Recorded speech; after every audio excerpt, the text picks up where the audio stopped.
Okay, so here we are in the centre of Colne. There's Colne Library on the site of the car park at the back, on the site of Dockeray Square Congregational Church, where Tom Leonard was a minister in the 1890s, and where the beginnings of the Cooperative Holiday Association.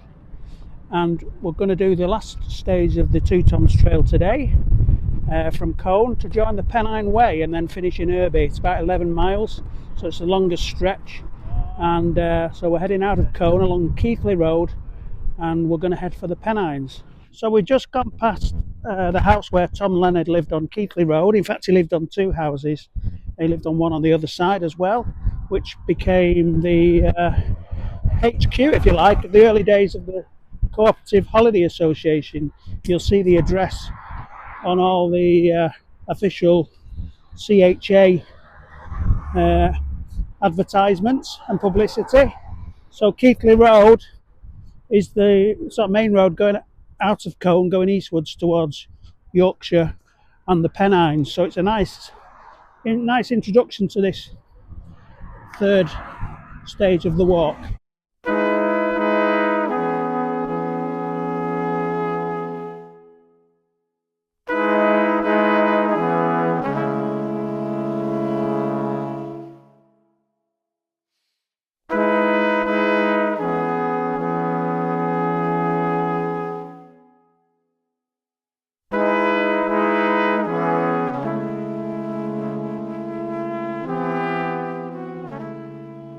Okay, we've only walked a couple of miles out of Colne, and we've soon left the mill towns behind, Lancashire mill town, and we're in the land of moorland and gritstone, proper Pennine, South Pennine countryside.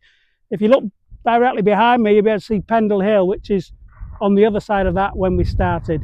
So we're heading up this spur, and we're going to head into the old West Riding of Yorkshire. So we've arrived almost on the old boundary between Lancashire and Yorkshire, and if you look across you can see the main Pennine ridges coming over from Haworth Moor over to Iconshaw Moor. So the Pennine Way is over that way, that's where we're heading. So we're just above the Black Lane Ends pub, which is a handy pub stop if you're doing the walk, and we're heading now down to Lothersdale, where we'll pick up the Pennine Way. So we've reached an old boundary sign here. On one side you've got Earby, UDC, Urban District Council, and on this side we've got Skipton, Rural District Council. Before 1973-74, both these sides were in the old West Riding, and now the boundary on this side is Lancashire, where we've just come from, and this side is North Yorkshire, heading towards Lothersdale and the Skipton area. So still a boundary, now a county boundary.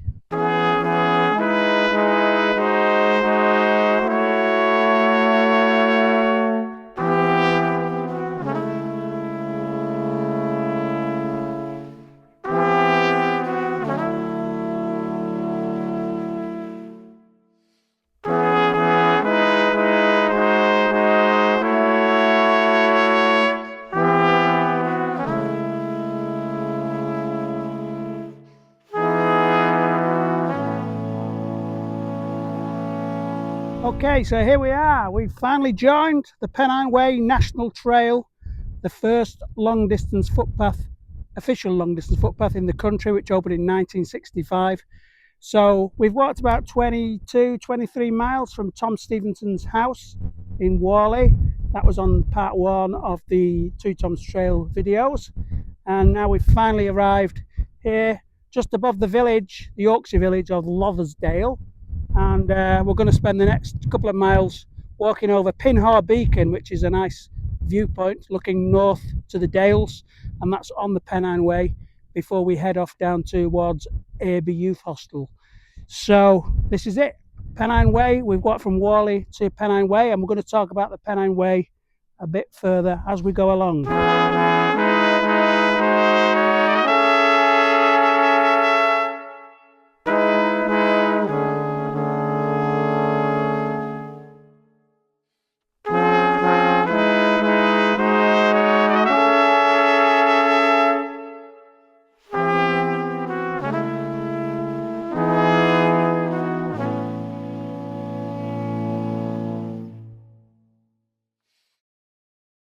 So here we are, we made it to the finale, if you like, of the Two Toms Trail on the trig point of Pinhaw Beacon on the Pennine Way. Lots of interest here, including a viewpoint indicator, so we can look round to the west and see Pendle Hill, where we started the walk on the other side of Pendle Hill in the village of Whalley, and then we can look north to the Craven Dales of Yorkshire, where Tom Stephenson's Pennine Way heads for now. Opened in 1965, 60 years ago this year. And let's not forget that it all started with him walking up Pendle Hill after work and seeing the Northern Hills for the first time. So we're going to head off down, following the Pennine Way, down towards Earby, and the walk officially ends at Earby Youth Hostel. And it's been a lovely spring day. The flowers not out yet on the heather, but perfect day for walking. So we're just coming off the Pennine Way now, heading down to Earby Village, where generations of Pennine Way walkers have stayed the night, often in the youth hostel. And just a reminder that it all started with Tom Stephenson with his Daily Herald article in 1935.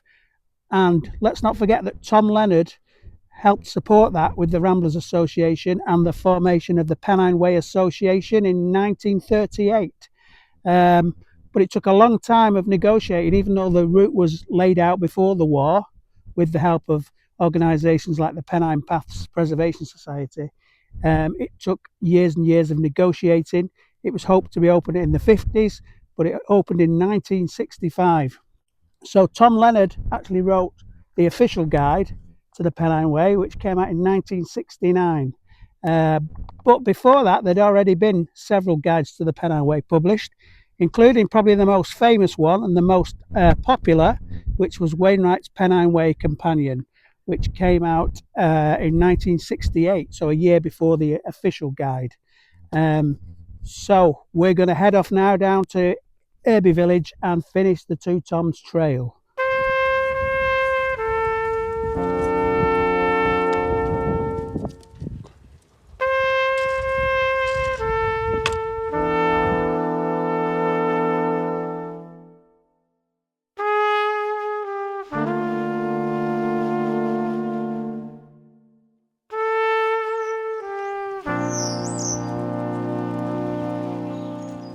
So here we are, we've arrived at Earby Hostel, now an independent hostel. For many years this was part of the Youth Hostel Association chain, opened in the 1950s before the Pennine Way was officially opened, and served generations of Pennine Way walkers. And we started the walk in Colne with Tom Leonard, T.A. Leonard, and let's not forget that he was a founder member of the Youth Hostel Association in England and Wales, and was the first vice president. So we link all the way back to the days of Tom Leonard and the early days of the YHA. And of course, this was the home left to the Youth Hostel Association by Catherine Bruce Glazier, who was involved in the early days of the Independent Labour Party, which links back to the Clarion House, which was opened by the Nelson branch of the Independent Labour Party. We're going to go for the bus. Hope you'll join us on the next video, and the links to the Two Toms Trail will be below in the description. So thanks for joining us. When you get a chance, come and do the Two Toms Trail. We'll see you soon.